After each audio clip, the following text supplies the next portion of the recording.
Chapter 7. The Cabin in the Woods. The drive up to the mountains should have been relaxing. Mark had loaded his SUV with enough supplies for a small army, chattering excitedly about hiking trails, and the hot tub as classic rock played softly through the speakers. The autumn scenery was breathtaking, rolling hills painted in brilliant oranges and reds, the kind of postcard-perfect landscape that usually filled Chloe with peace. Instead, she felt like she was striding toward her execution. Sandra sat in the back seat, ostensibly reading a book, but Chloe could feel her presence like a physical weight. Every time Chloe glanced in the rearview mirror, she caught Sandra's eyes on her, dark and knowing. When Mark would point out particularly scenic views, Sandra would lean forward to look, her hand casually brushing against Chloe's shoulder, her breath warm against Chloe's neck. "There it is," Mark announced as they rounded a bend in the winding mountain road. The cabin was exactly as he described it, rustic but comfortable, nestled among towering pines with a wraparound deck and floor-to-ceiling windows that promised spectacular views. It was beautiful, isolated, and utterly removed from civilization. The nearest neighbor was miles away, perfect for a romantic getaway. Perfect for keeping secrets. "It's gorgeous," Sandra breathed, climbing out of the car and stretching languidly. She was wearing hiking boots, form-fitting jeans, and a cream-color sweater that hugged her curves in all the right places. Even dressed for the outdoors, she looked like she'd stepped out of a magazine, so peaceful, so private. The word private hung in the mountain air like a promise and a threat. Mark was already unloading bags, his enthusiasm infectious. "Wait until you see the inside, and the hot tubs on the back deck. The view of the valley is incredible, especially at sunset." They settled into the cabin quickly. It was cozy and well-appointed, with a stone fireplace dominating the main room and a kitchen that opened onto the living area. There were two bedrooms, the master for Mark and Chloe, and a smaller guest room where Sandra would stay. The thin walls between them suddenly seemed inadequate, offering no real barrier against the tension that crackled in the air. "I'm thinking we hike the Ridge Trail this afternoon," Mark said, consulting a trail map. "It's about 3 miles, but the views are supposed to be spectacular. What do you ladies think?" "Sounds perfect," Sandra agreed, but her eyes were on Chloe. "I love getting lost in nature, don't you, Chloe?" The double meaning wasn't lost on either of them. Chloe managed a weak nod, her throat suddenly dry. The hike started innocently enough. Mark led the way with the enthusiasm of a tour guide, pointing out interesting rock formations and identifying various trees and birds. The autumn air was crisp and clean, carrying the scent of pine and wood smoke from some distant cabin. Under normal circumstances, Chloe would have found it therapeutic. But these weren't normal circumstances. Sandra stayed close, using the narrow trail as an excuse for frequent contact. When they encountered a fallen log blocking the path, she offered her hand to help Chloe over, her grip lingering long after it was necessary. When they stopped to admire a particularly stunning vista, Sandra stood so close behind her that Chloe could feel the warmth of her body through their clothes. "Careful," Sandra murmured when Chloe stumbled slightly on a loose rock, her hands immediately going to Chloe's waist to steady her. "Wouldn't want you to fall." But her hands didn't immediately let go. They lingered at Chloe's waist, thumbs pressing gently against her hip bones through the fabric of her jacket. It was supposed to be a helpful gesture, but it felt possessive, claiming. Mark, several yards ahead and focused on his trail map, missed the entire exchange. The pattern continued throughout the hike.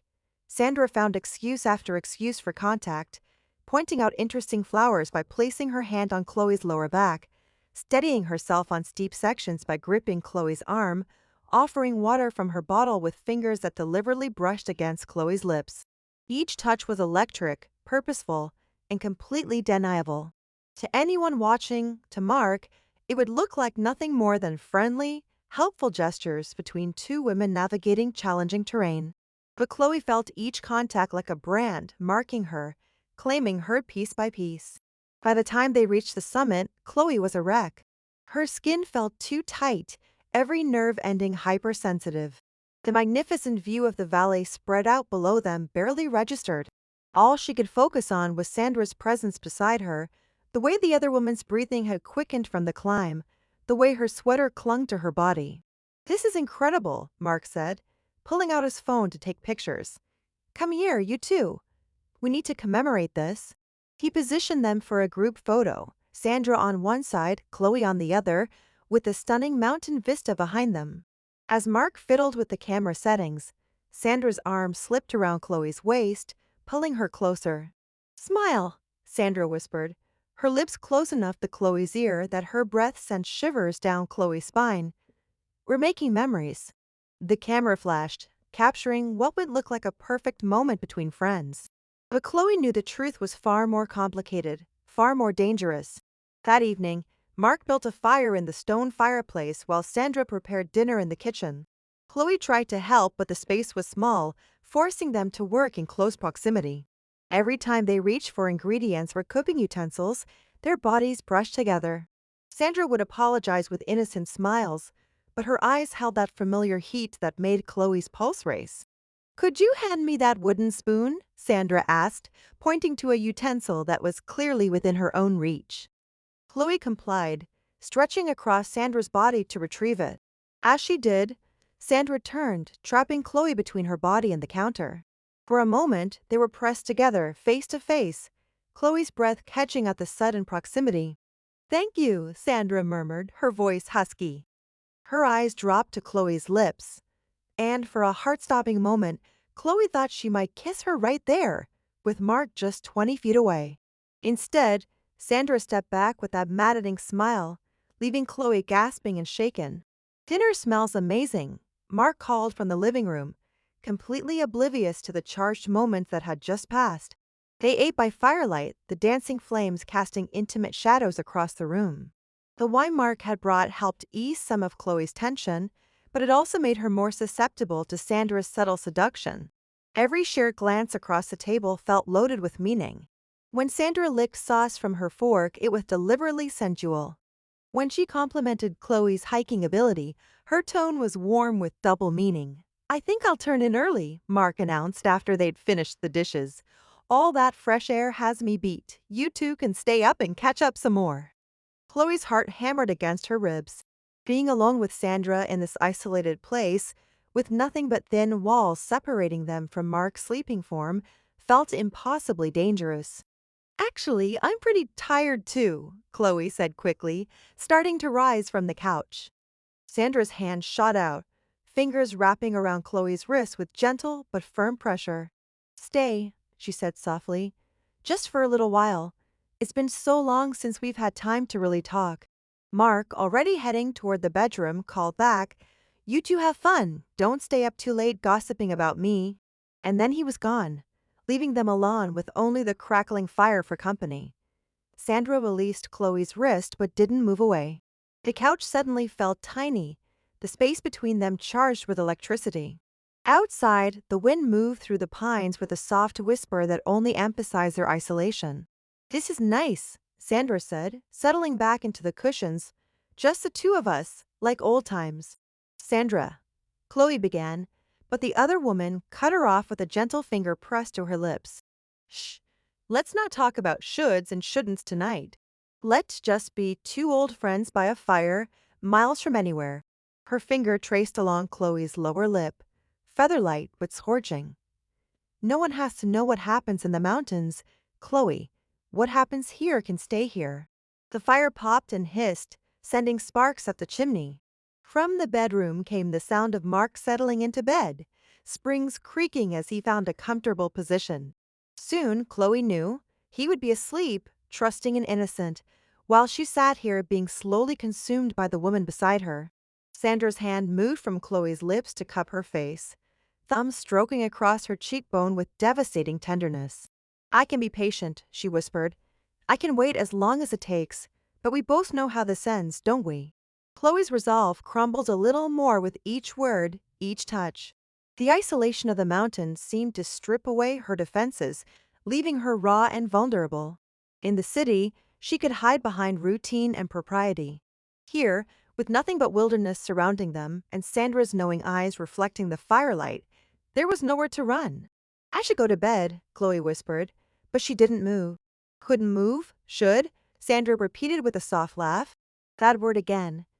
When are you going to stop living by shoulds and start living by wants? Her thumb continued its hypnotic caress. When are you going to admit that you want this as much as I do? The question hung between them like a challenge, and Chloe felt herself teetering on the edge of an abyss. One word, one gesture, and she would fall completely. The safe life she'd built with Mark seemed impossibly far away, separated from this moment by more than just miles of mountain road. From the bedroom came the soft, steady sound of Mark's breathing, deep and even with sleep. He trusted them both so completely that he could sleep peacefully, while his girlfriend sat inches away from the woman who was methodically tearing his life apart. The guilt should have been crushing. Instead, it felt distant, muffled by the wine and the firelight and Sandra's intoxicating presence. Here in this cabin, surrounded by wilderness and isolation, normal rules seemed suspended. Here, anything felt possible. Sandra leaned closer, her lips barely an inch from Chloe's ear. Tomorrow we'll hike again, and tomorrow night we'll sit by this fire again. How long do you think you can resist me, Chloe? How long before you stop fighting what we both know is inevitable? Her breath was warm against Chloe's skin, her words a seductive promise that made Chloe's entire body tremble with need. The mountains had stripped away her defenses, left her raw and wanting, and Sandra knew exactly how to exploit that vulnerability. I'm going to bed, Chloe managed, her voice barely a whisper. This time, Sandra let her go. But as Chloe stood on unsteady legs, Sandra's voice followed her into the darkness. Sweet dreams, darling, I'll be right next door if you need anything. Anything at all. Chloe fled to the bedroom, slipping under the covers beside Mark's sleeping form. But sleep was impossible. Through the thin walls, she could hear Sandra moving around the guest room, the soft whisper of fabric, the creak of bed springs. Every sound seemed magnified in the mountain silence, a reminder of how close temptation lay. The cabin that had seemed like salvation when they arrived now felt like a trap, and Chloe was the prey caught squarely in Sandra's web. Tomorrow would bring another day of forced proximity, another evening by the fire, another night of whispered promises and electric touches. And despite her fear, despite her guilt, despite everything she knew she should feel, a dark part of her mind was already anticipating it.